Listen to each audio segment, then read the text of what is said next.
खुशियों की है जुबां, चल दे तू चल दे कारवां, वो है जहां लगती है जैसे आसमां, वो है यही वो रोशनी, तेजस्विनी तेजस्विनी तेजस्विनी तेजस्विनी तेजस्विनी तेजस्विनी तेजस्विनी। नमस्कार, तेजस्विनी में आप सभी का स्वागत है। आज हम आपको एक ऐसी दमदार लड़की से मिलवाने जा रहे हैं जिसने वो हिम्मत दिखाई है, वो जज्बा दिखाया है, वो उन जगहों पर पहुंची है जहां आम तौर पर लोग जाने से परहेज करते हैं। उन्होंने उन महिलाओं की जिंदगी को टटोलने की कोशिश की है, संवारने की कोशिश की है, जो महिलाएं किसी अंधेरी गली में गुमनाम एक अकेला जिंदगी जीने को मजबूर हैं। ऐसी महिलाओं की तरफ उन्होंने हाथ बढ़ाया है। हम बात कर रहे हैं उत्तर भारत के सबसे बड़े red light area GB road की महिलाओं की जिंदगी में एक नई हवा लाने वाली, एक नई बयार लाने वाली हमारी आज की तेजस्विनी गीतांजलि बब्बर।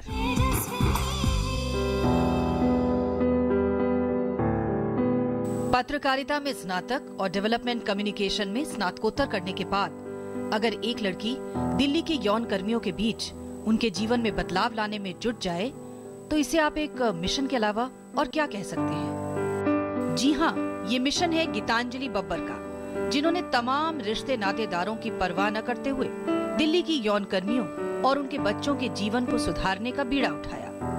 पढ़ाई के दौरान ही कुछ सामाजिक कार्यों से जुड़ी गीतांजलि को जब नेशनल एड्स कंट्रोल सोसाइटी के जरिए दिल्ली के जीबी रोड में काम करने का मौका मिला तो उन्होंने पहली बार सेक्स वर्कर्स की बदहाल जिंदगी को नजदीक से देखा। यही वो मोड़ था जब गीतांजलि के मन में इनके लिए कुछ बेहतर करने का विचार आया। सेक्स वर्कर्स और उनके बच्चों को शिक्षा से जोड़ा, उनकी रुचियों के अनुसार उन्हें फोटोग्राफी, पेंटिंग, रंगमंच, नृत्य का प्रशिक्षण दिया, महिलाओं को सिलाई कढ़ाई और हैंडमेड चीजें बनाना सिखाया और अन्य रोजगार के लिए भी सक्षम किया। दिल्ली के जीबी रोड की सेक्स वर्कर्स और उनके बच्चों के लिए उनके परिवार का हिस्सा बन चुकी गीतांजलि बब्बर हैं हमारी आज की तेजस्विनी। तो आइए मुलाकात करते हैं इस दमदार लड़की जिसका नाम है गीतांजलि बब्बर और जिसने ठान लिया है कि वो उन औरतों के लिए काम करेगी जिन्हें हम सेक्स वर्कर्स के नाम से जानते हैं, यौन कर्मियों के नाम से जानते हैं। बहुत बहुत स्वागत है गीतांजलि। Thank you. कैसे करती है आप इतनी हिम्मत का काम? इसमें हिम्मत नहीं लगती, क्या लगता है? प्यार लगता है बहुत सारा, और वो औरतें खुद ही देती हैं। तो हम लोग बोलते हैं कि एक घर में एक माँ होती है और वो एक बच्चे को इतना प्यार दे देती है कि वो कुछ भी कर सकता है। तो वहाँ तो 4000 माएँ हैं। तो आप सोचिए कि अगर 4000 माएँ एक साथ एक गीतांजलि को बोल रही हैं कि मैं तेरी माँ हूँ, मैं तेरी माँ, और आपस में लड़ रही हैं, तो कैसा होता होगा। सो आपको हिम्मत नहीं तो चाहिए। आप उनकी लाडली बेटी हैं। अभी कटकथा का हर लड़का और हर लड़की उनकी लाडली बेटी बन चुका है। हाँ, लेकिन ये वो माएँ हैं जिनकी तरफ कोई ध्यान नहीं देता, जो अपनी एक अलग जिंदगी जीती हैं, अपनी एक अलग दुनिया जीती हैं, जिन गलियों में जाने से लोग डरते हैं, कतराते हैं, परहेज करते हैं। कैसे आपने वो जज्बा दिखाया? क्या आपको लगा कि मैं वहां जाऊं? मेरे को लगता है कि मेरे को भेजा गया था वहाँ पे एक तरीके से, क्योंकि मैं एक नौकरी कर रही थी। तो मैं भी बिल्कुल वैसे ही जीबी रोड के बारे में सोचती थी जैसे एक आम इंसान सोचता है। कॉलेज स्टूडेंट के मन में क्यूरियोसिटी होती है कि जीबी रोड क्या है, कैसे है, ये सवाल होते हैं। जाने का मन होता है लेकिन दोस्त यार बोलते हैं अरे यार तू पागल है, लड़की है, नहीं जा सकती टाइप्स। ऐसे ही मेरे मन में भी सवाल थे। But thanks to my first job, उसके जरिए मुझे जीबी रोड पे जाने का मौका मिला। और जब मैं फर्स्ट टाइम एक कोठे में घुसी तो पहले 3-4 दिन बहुत हिला देने वाले थे, क्योंकि मैं खुद से बिलीव नहीं कर पा रही थी कि मैं एक सो कॉल्ड जामिया की स्टूडेंट, जर्नलिज्म की स्टूडेंट, और हम दुनिया बदल देंगे वाली मोड में रहते थे। बट यहाँ पे बीचों बीच दिल्ली में ऐसा कुछ हो रहा है और हमें पता भी नहीं है। सो वो पहले 3-4 दिन बहुत मुश्किल थे मेरे लिए लाइफ के। बट फिर जिस ब्यूटीफुल तरीके से उन औरतों ने होल्ड करा and they started sharing their stories, और उनका जो विश्वास बना, एक रिश्ता बना, फिर तो वो अपना घर लगा। तो जब आप पहली बार वहाँ गई, आप नेको के लिए कुछ प्रोजेक्ट कर रही थी, तो क्या देखा आपने वहाँ? और वो कहते हैं ना, जब पहली बार आप कहीं किसी एक ऐसी दुनिया से मिलते हैं जिसके बारे में आप कुछ नहीं जानते, क्या था वहाँ उस समय और क्या देखा था आपने? अगर मैं बहुत पहले बताऊं, जो मैं सबसे पहले जीबी रोड गई थी तब नाको भी नहीं था। अच्छा। तब मैं किसी और प्रोजेक्ट कोऑर्डिनेटर की पोजीशन के लिए वो लोग मुझे जीबी रोड लेकर गए थे कि हम तुम्हें दिखाना चाहते हैं कि वहां पर कैसे काम होता है, then tell us whether you want to work with us और नॉट। तो उन्होंने मेरे हाथ में कैमरा पकड़ाया था और बोला था कि जब हम उस सड़क पर चलेंगे तो तुम पिक्चर्स खींचना, बिकॉज यूर अ गर्ल, और तुम्हें कोई मना नहीं करेगा। और जब मैं जीबी रोड पे चल रही थी तो मैं आसपास क्लिक कर रही हूँ और ये सब कुछ कर रही हूँ, देन आई तो आस्क्ड देम कि मतलब क्या फोटो खिंचवा रहे हो आप मुझे, यहाँ तो कुछ है ही नहीं। तो फिर उन्होंने मुझे बोला ऊपर देखो।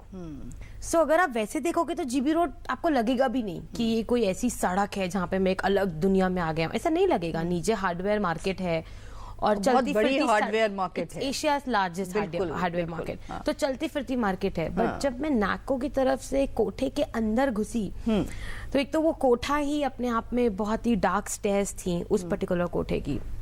तो फोन के टॉर्च से लेकर गए और मेरे साथ 4-5 लड़के थे ऐसे जो मेरे नाको के स्टाफ थे, वो लोग मेरे को ऊपर लेकर गए। और जैसे मैं ऊपर गई तो मैंने देखा कि बहुत सारी दीदियाँ स्पेगेटीज पहन कर बैठी हुई हैं and they waiting for a customer. And when I went there, मेरे को सवाल पूछने थे उनसे कुछ, जिस पोजीशन से मैं गई थी, पर मैं उस मोमेंट पे शांत थी क्योंकि मुझे नहीं समझ में आ रहा था कि मैं क्या सवाल पूछूं इन दीदियों से। और मैं 1-1.5 घंटा वहाँ बैठी रही थी, 2 घंटे बैठी रही थी और मैं देखती रही थी कि क्या हो रहा है। मतलब ये कैसी दुनिया है कि एक लड़का आता है और फिर वो एक लड़की को चुनता है और फिर वो अंदर जाते हैं, फिर 10 मिनट के बाद बाहर आते हैं, फिर वो दीदी डस्टबिन में कुछ फेंकती हैं, हाथ धोती हैं और फिर वापस आ जाती हैं। और we belong to a family जहाँ पर मतलब एक, अभी तो खैर काफ़ी चीज़ें बदल गई हैं, लेकिन लड़का और लड़की दोस्त होने पर भी एक बार को सवाल उठ जाता है। तो ये मेरे लिए एकदम अलग शिफ्ट था कि ये कैसी दुनिया है यार, और ये दुनिया एग्जिस्ट करती है टाइप्स। तो हाँ, सो फर्स्ट डे मेरा ऐसा था। और फिर मैं 3-4 रातों तक आई कुड नॉट स्लीप। मैं मतलब मेरे दिमाग में वो दीदियों की शक्ल, चेहरा घूमता जा रहा था। तो हाँ, बट उसके बाद फिर कैसे गीतांजलि, जब आप कह रही हैं कि आप 3-4 दिन तक सोई नहीं, आपको हिलाकर रख दिया अंदर तक, फिर आपने क्यों ये सोचा कि मैं नहीं, मुझे वापस वहीं जाना है, उन औरतों के लिए कुछ करना है? एक तो मेरी जॉब का डिमांड था वापस जाना, बट जब मैं दोबारा वहां जाने लगी तो पता नहीं क्यों मुझे ऐसा लगा कि मेरा कुछ तो रिश्ता है इन दीदियों के साथ। जिस तरीके से उन दीदियों ने बात करना शुरू करा, मैं वहां जाती थी तो गप्पे मारती थी और हम लोग नाको के सवालों पे कम बात करते थे, लेकिन आपस में आपसी बातें ज्यादा करते थे। और दीदी मतलब फुल ऑन गप्पे शप्पे मारना। तो फिर मुझे धीरे धीरे लगने लग गया कि ये मेरे दिमाग में एक दूसरी एक पिक्चर है, ये रियलिटी नहीं है। और फिर धीरे धीरे मुझे लगा कि मुझे कुछ और करना है दीदियों के साथ, मुझे सिर्फ नाको का काम नहीं करना है। लेकिन नाको की अपनी लिमिटेशंस हैं क्योंकि नेशनल एड्स कंट्रोल ऑर्गेनाइजेशन तो एड्स कंट्रोल पर ही काम करेंगे। तो फिर मुझे लगा कि मेरे को ये नौकरी तो नहीं सूट कर रही है। So when I left that job, मैं आगरा शिफ्ट हो गई थी 8 महीने के लिए। लेकिन वो 8 महीने मैंने वो नौकरी इसलिए छोड़ी थी क्योंकि मेरे को लग रहा था कि मैं उस नौकरी के साथ जस्टिफाई नहीं कर रही, क्योंकि मैं हर वक्त जीबी रोड के बारे में सोचती थी। हर वक्त दीदियों के फोन आ रहे हैं तो वापस कब आएगी। एवरी फ्राइडे रात को मैं भाग लेती थी वहां से ताकि सैटरडे अर्ली मॉर्निंग दीदियों के साथ गप्पे मार सकूं। तो पता नहीं रिश्ता कैसे बना, एक बहुत ही नेचुरल रिश्ता था जो अपने आप से बना। तो फिर जब आपने ये सोचा कि नहीं अब मैं उनके लिए खुद कुछ करना चाहती हूँ, तो वो पहला स्टेप कैसा था? स्टार्टिंग में मैं अपने फ्रेंड्स के साथ जाती थी ऐसी गप्पे मारने की, चल यार मेरे साथ तू चल ले, अकेले नहीं जाना है, रात को लेट हो जाता है टाइप। तो शुरुआत में मेरे दोस्तों ने मेरे साथ जाना शुरू करा। और फिर एक बार एक दीदी ने मेरे को ये बात बोली कि तू हमेशा आती है तो तू मुझे पढ़ाती क्यों नहीं है, मुझे पढ़ा दे। अच्छा। तो और मेरे को पढ़ाना वढ़ाना नहीं आता है, तो मैंने बोला यार दीदी ये तो बड़ा मुश्किल काम है, बट कोशिश कर सकते हैं। हम वीक में 2 बार 2 दिन में होती हूँ दिल्ली में, तब हम कोशिश करते हैं, चलो बेसिक्स पढ़ते हैं।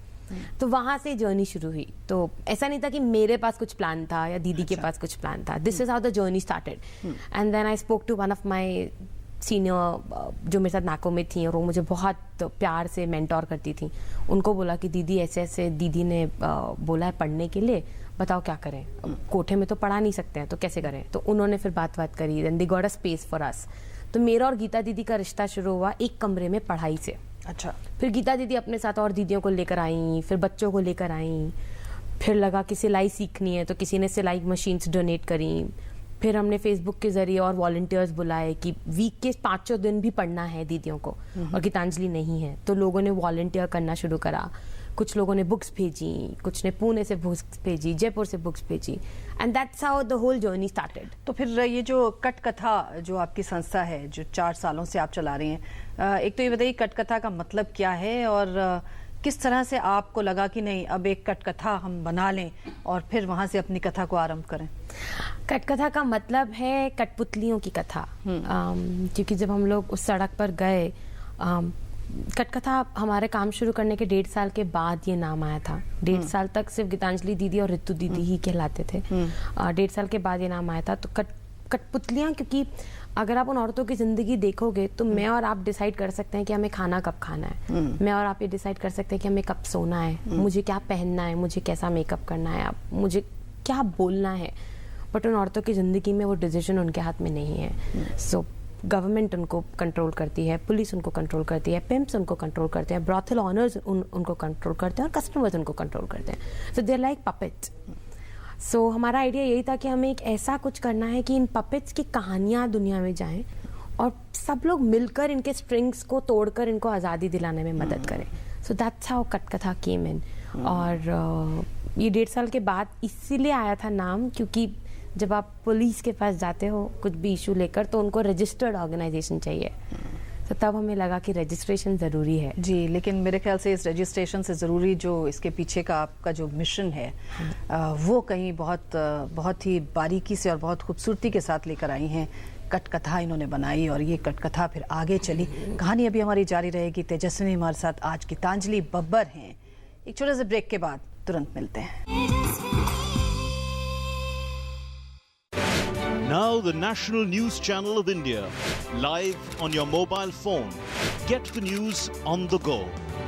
Watch top videos, get the latest news and continuous news on your mobile phone. Download DD News app now. Visit the Android Play Store, search for DD News, download the app to your phone. Get the power of information at your fingertips. DD News. Only news, complete news.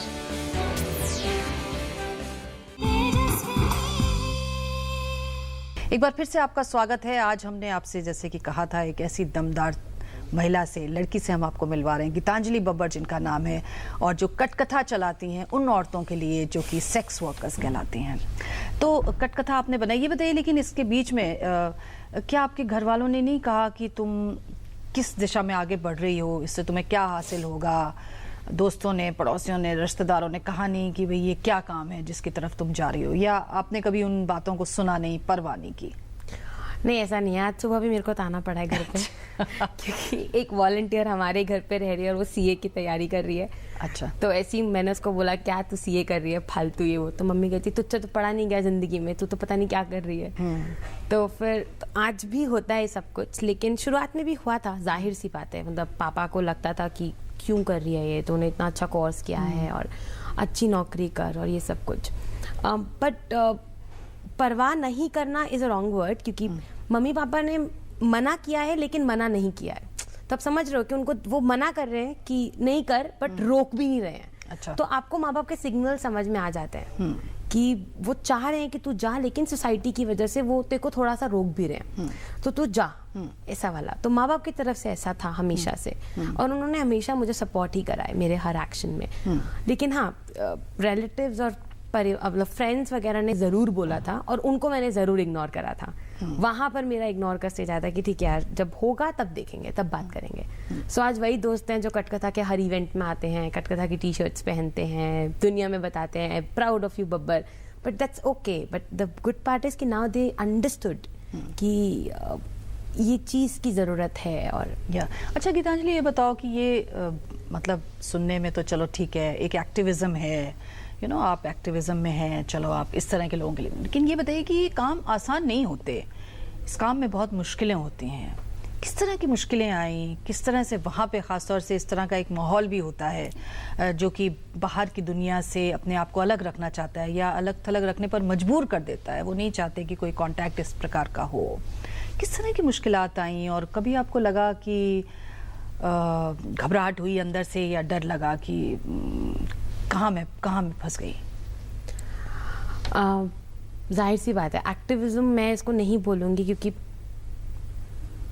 यहाँ पे हम बहुत, मुझे लगता है this is all about love.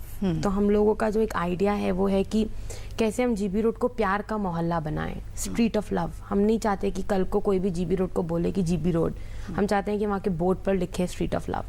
और प्यार की जर्नी बहुत मुश्किल होती है, सो इसीलिए ये जर्नी बहुत मुश्किल है शुरुआत से। बट जो सबसे पहला अगर मैं आपको चैलेंज बोलूँ जो हमारे लिए रहता है वो है कि दीदी का विश्वास, क्योंकि उनका विश्वास लाइफ में इतनी बार टूट चुका है। मतलब एक 13 साल की बच्ची घर के बाहर खेल रही है और उसको किडनैप कर लिया गया और उसको 1.5-2 साल तक अननोन आदमियों ने उसके साथ सब कुछ किया and then they sold her on GB road. और फिर वो तब से लेके आज 40 साल तक हो चुकी है, वो हर रोज केवल बिक ही रही है। तो उसका विश्वास तो किसी पर नहीं रहेगा, भगवान पर भी नहीं रहेगा, ऐसा हो जाता है। तो उन दीदी का विश्वास लेना सबसे बड़ा चैलेंज होता है। तो उनकी हर जन उससे गुजरना होता है, गाली भी सुननी होती है, कौन है तू निकल जा यहाँ से, ये भी सुनना होता है। फिर उससे धीरे धीरे अच्छा आ जा, बैठ जा, अच्छा खाना खाएगी, अच्छा क्या करने आई है।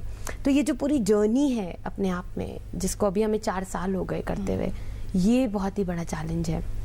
और अगर दूसरा देखें तो हाँ, वहाँ पे स्टार्टिंग में पुलिस के साथ भी हमारे साथ प्रॉब्लम हुआ था।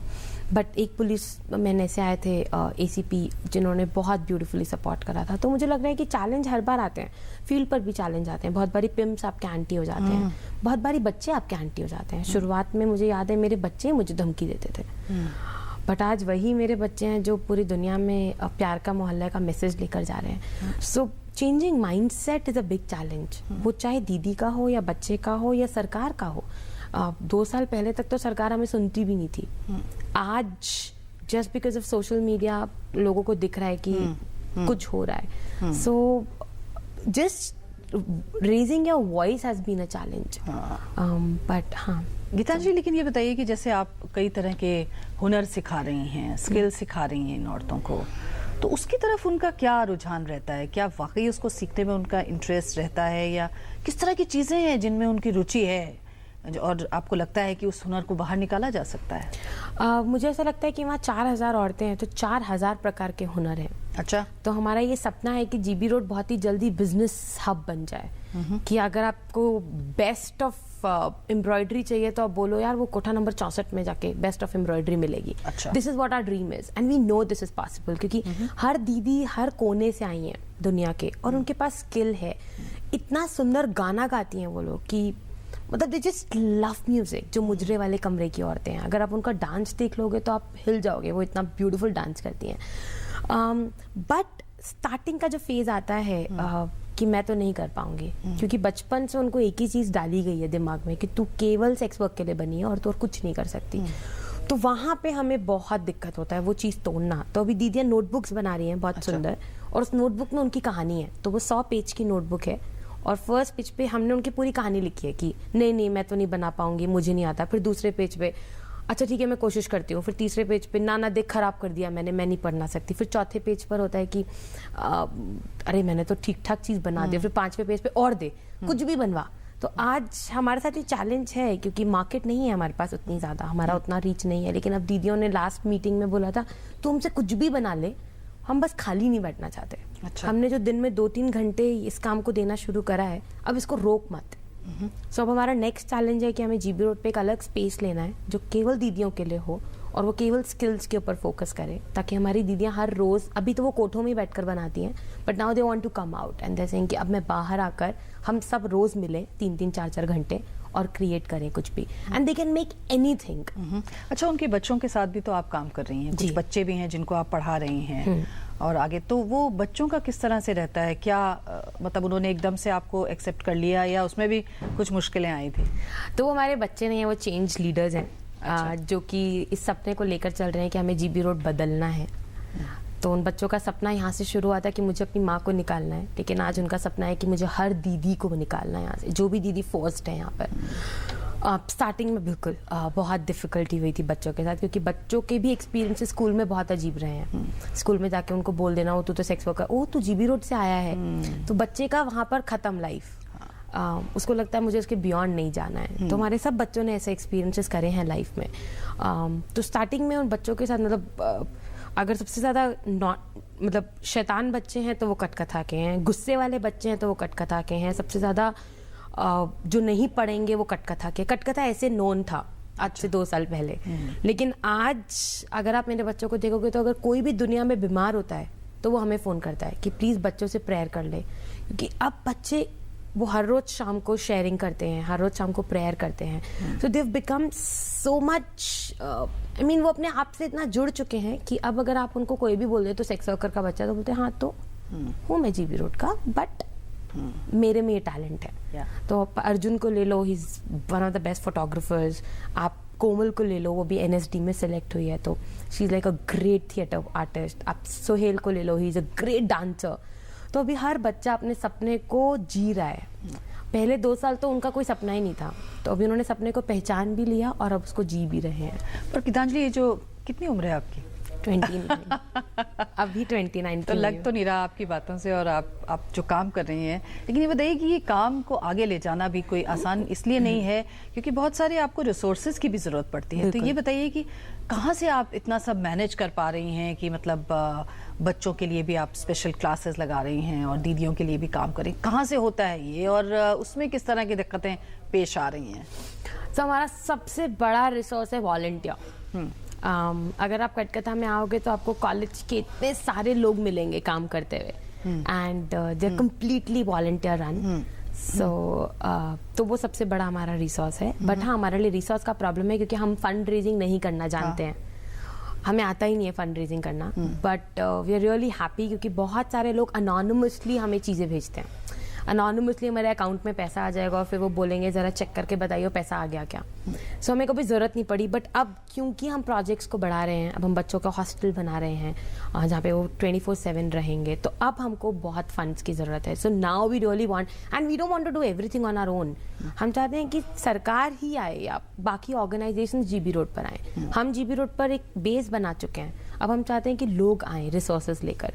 सो that's our next step. But हाँ, resource mobilisation is a difficult. अच्छा, तो ये बताइए दिनचर्या क्या रहती है? सुबह से कितने बजे से आपका काम वहाँ पर शुरू हो जाता है और कब तक चलता है? मेरा या कटकथा का? दोनों का। मेरा पिछले 1 साल आपसे कटकथा अलग है क्या? हाँ पिछले 1 साल से अलग कर दिया गया है क्योंकि मैं अभी बाहर एक्सटर्नल संभालती हूँ सब कुछ। बट कटकथा सुबह 10 बजे के आसपास शुरू होता है और हमारे जो बच्चे स्कूल नहीं जा रहे हैं फॉर्मल स्कूल, वो सुबह सुबह आ जाते हैं और हमारी दीदी आ जाती हैं जो बच्चों को टेक केयर करती हैं। और वॉलंटियर्स की अपनी अपनी टीम जो भी है वो फील्ड पर उनके अपने अपने काम हैं, जो इंटीग्रेशन संभाल रहा है, जो स्किल संभाल रहा है, राइट्स का जो प्रोजेक्ट संभाल रहा है। हर एक इंसान अपने अपने काम में रहता है। बच्चे पूरा दिन स्कूल में रहते हैं और दोपहर को 3 बजे हमारे 4 सबसे शैतान बच्चे घुस जाते हैं स्कूल के अंदर जो अभी एक फॉर्मल स्कूल में पढ़ रहे हैं, और फिर हम ऑलमोस्ट 6, साढ़े 6, 7 बजे तक कोशिश करते हैं कि स्कूल को बंद कर दें। आजकल 8:30 बजे तक स्कूल चल रहा है क्योंकि बच्चों के एग्जाम्स हैं। तो गीतांजलि, ये बताइए कि अब जैसे कि आपका ये सफ़र चल निकला है और आपने एक तरह से आप कह सकती हैं कि वहाँ पर अपने आप को स्थापित कर लिया है, लोग आपको जानने लगे हैं, पहचानने लगे। अभी भी कितनी ऐसी दीदियाँ हैं आपकी जो भी अभी आपके साथ संपर्क नहीं हुआ है और शायद वो चाहती भी नहीं है, उतनी विलिंग भी नहीं है, और क्या कुछ सपने हैं उनके जिन्हें अब आप पूरा करना चाहती हैं? तो विलिंग तो दीदियाँ ऐसा नहीं है कि नहीं है, बट हम ऑलमोस्ट अभी मुझे लग रहा है कि हम 2000 दीदियों तक हमें और पहुंचना है, और वो विलिंग है। ऐसा नहीं है कि वो विलिंग नहीं है, बट उनके आसपास के जो फैक्टर्स हैं वो उनको हम तक पहुंचने नहीं दे रहे और हमको उन तक पहुंचने नहीं दे रहे उस तरीके से जिस तरीके से बाकी की दीदियों के पास हम पहुंच चुके हैं। तो उनके सपने भी वही हैं। मतलब अगर आप पहली बार किसी भी दीदी से मिलोगे और जब उनको पुलिस रेड में लेकर जाती है तो उनसे पूछते तुम्हें अपनी मर्जी से कर रही हो, तो हर दीदी बोलेगी हाँ भाई मैं खुद ही आई हूँ। बट 1 साल उनके साथ बिताने के बाद आपको रियलाइज होगा कि कोई भी दीदी ऐसी नहीं है जो अपनी मर्जी से कर रही है। तो हमारा सपना केवल इतना ही है कि हर दीदी अपने सपने को जिए और वो अपने आप को मारे नहीं, ये बोलकर कि क्योंकि मैं इस सड़क पर बिक चुकी हूँ तो अब तो मेरे को यही करना है। तो वही सपना है, वो चाहे फिर वो दीदी चाहे सेक्स वर्क ही करे बट अपनी मर्जी से करे। So that's the only dream Katkatha has. और आपका ड्रीम? मैं भी अपने सपने को जीऊँ और मेरा सपना है कि मैं अपने लाइफ टाइम में जीबी रोड को प्यार का मोहल्ला बनते हुए देख पाऊँ।